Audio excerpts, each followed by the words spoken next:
Okay, so now we're going to do some examples of finding the rate of change or the slope. It says to find the slope using the formula, choose any 2 points. So I know y'all have the formula chart on the back. There's a graph.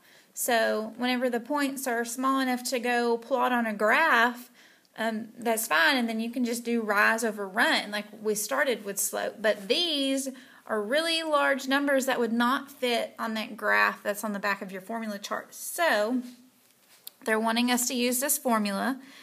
M equals y2 minus y1 over x2 minus x1. So we're going to label these first, and then we'll put our numbers into the formula. So label it's an x and a y, an x and a y, ones and twos. Okay, so I'm going to go ahead and draw out my fraction bar because that's in the formula. On the top it says first to go get y2, so I'm going to see out of all the ones that I just labeled, where is y2 and what number is it? So it's at the back, so I'm going to fill in 450. The formula has minus, so I just bring it down. They're telling me to subtract the y1 value, so I have to just go find it. It's right here, so I'm going to put 225, make my bar a little bit longer. On the bottom part of the formula, it says to do x2 minus x1. So first I'm going to go find my x2 number. It's right here. So I'm starting with 100. They said to minus, so I copycat them. They said to subtract x1. So it's up here in the front. So remember that slope can be answered as a fraction. So I'm going to do green y equals and enter so that I can type it into fraction form. On the top, we said 450 minus 225. In the bottom, we said 100 minus 50. Okay, so if I just hit enter, it's going to reduce it for me. It's an improper fraction, but that's okay. 9 over 2 is the slope between those two ordered pairs. Okay, the other way to find slope is on a graph. It says start on any point that is on intersecting lines and count the rise over run until you get to another point that's on intersecting lines. So we have to be careful whenever we do this because I know y'all just want to count by ones whenever you jump to count your rise.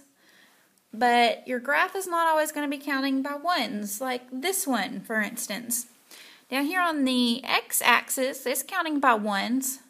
But over here, I see that it goes from 0 to 5. So I know the intervals are 5, 10, 15, 20. Okay, so since we're on a graph, I am using rise over run to get the steepness or the slope of this line. So I can start at any point. So I'm going to start with this smaller one.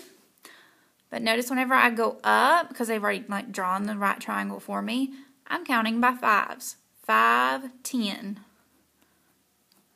But for my run, if I look down here at this x-axis, they're counting by 1s, so that's what I'm going to do. 1, 2. Remember, you always want to reduce it. So 10 divided by 2 gives me the slope is 5. That's a positive slope, and this graph is increasing as you move from left to right. So that matches. If I take this bigger right triangle, its rise over run should also reduce to 5. So let's check and see. Draw your jumps. 5, 10, 15, 20 for the top. My run, I'm counting by ones. 1, 2, 3, 4. 20 divided by 4 is still 5. So I know my slope is 5. Positive slope moves up from the left to the right side. Negative slope moves down from the left to the right side. And comparing slopes, if you have a greater than 1, it means it's getting steeper and steeper.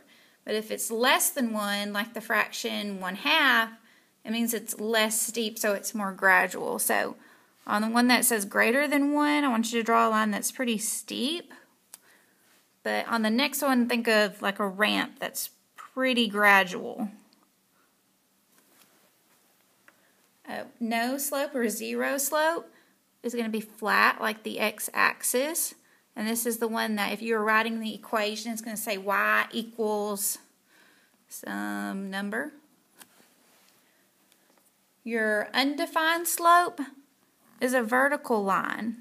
So the equation of this line is going to say x equals some number. You'd have to see what x number is actually going through, either a positive x or a negative x.